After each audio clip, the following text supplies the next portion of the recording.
right, y'all. I look like I look and that's it.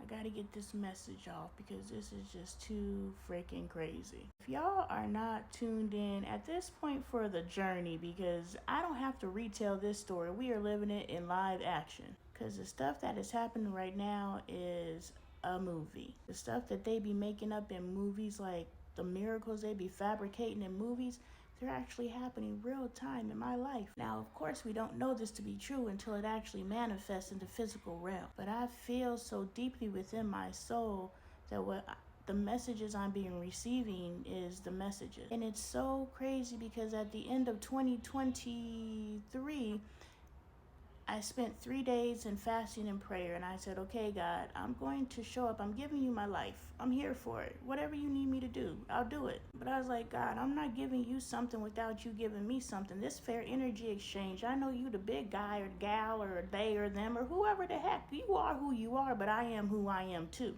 You the one who taught me about unfair deals and unfair partnerships. So if you want me to do something, I need you to do something for me. God seemed to have complied.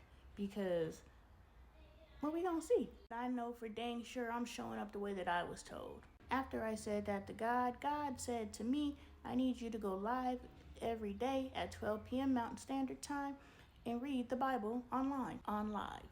I was like, God, I don't read the Bible, but I'll do it because you told me to, because I want what I want, so I'm going to give you what you want. I know how to play the game. All out here saying you should want something for something. No, you should want something for something. I'm not giving something for nothing. If I show up, I don't know about you and your importance, but I know if I show up, there needs to be some sort of benefit for me or I'm not showing up.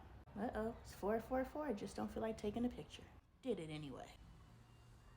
Anyway, there always needs to be a mutual exchange of energy during anything, or it's a waste or an imbalance, and somebody's getting played, and you got to decide who's getting played. And sometimes it's okay to get played if it's going to take you in the step of the direction you need to go. Sometimes you got to learn the hard way, but that's not the point of this video. I got on here because God told me to start reading the Bible, so January 1st, I started reading the Bible.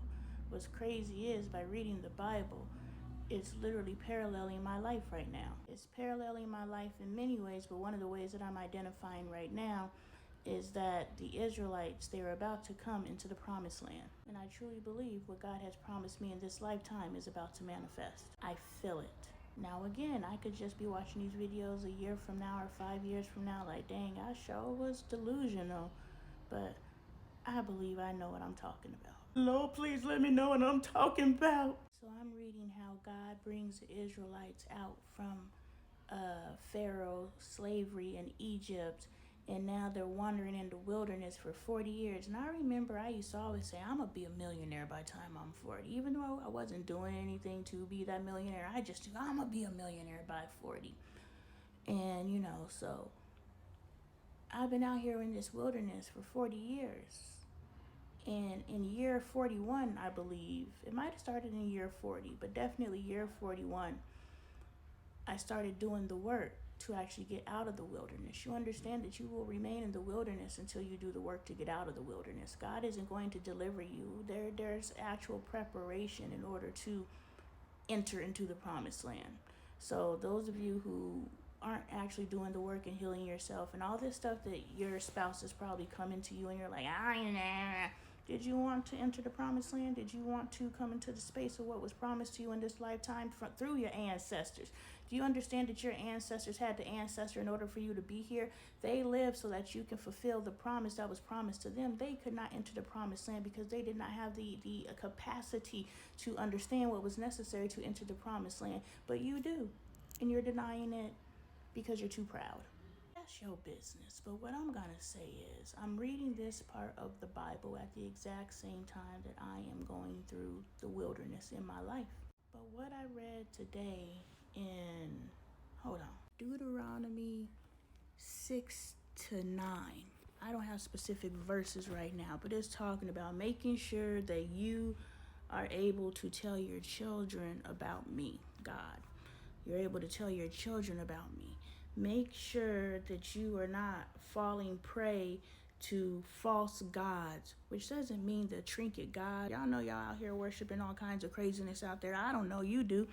But God's not talking about that. What God is talking about is worshiping the world, being so attached to this world experience that you can't even release it to actually go into your divinity. Do you understand that you guys are so attached to this physical reality that your spouse is coming to you and telling you we need to change some stuff up, and you are fighting them, literally trying to get a divorce because your wife wants you to talk nice to her, and you like, what's wrong with how I always talk to you? Ain't nothing wrong with how you talk to me. I just want you to be nicer to me. I want to stop arguing, but you want to argue about the fact that I want to stop arguing. Like, there's crazy town in these streets for us people who are trying to do the work and heal our family and take our whole family to the next level. Not just us, our whole family to the next level. I am trying to get into the land flowing with milk and honey, and my husband is fighting me. Someone asked, is it for my husband to enter into the promised land with me? I don't know. It is my desire for my husband to go with me to the next level. You got to see how hard the devil is working. I don't give the devil dominion in my life, because what the devil means for bad, God turns for good. So even when the devil shows up, God's like, gotcha. You know what I'm saying? So it always gets flipped in my favor anyway. But the devil is working so much overtime in my life that they got his family attacking me. Like, these motherfuckers been silent this whole time, and now they're actually ringing my phone, having conversations with me, and then going back to people and saying that a whole nother conversation took place than what happened. To where I'm like, well, I know if I speak to any of your family members, I need to have a tape recorder, because this how we playing. Nah, I'm just blocking motherfuckers. You're not calling me anymore. Young 111. So, what's beautiful and divine about all of this is I'm reading my Bible. There's so many different things, even down to that Keith Lee video that I posted. What's in that frame of that video, I'll speak on it when things happen.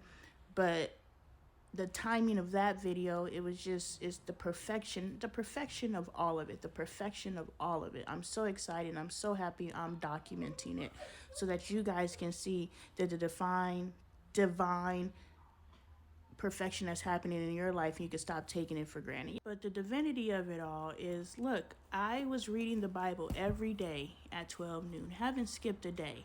But then I got a job. And so when I got a job, I had to start missing days. Or if I had an appointment and it happened to be at 12 noon, I had to miss a day. So now I'm missing days because I have to work.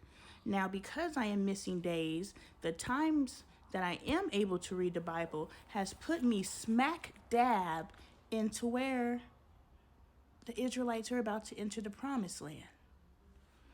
I'm at this space in the Bible at this very moment in my life, and what I read today is why I got on here.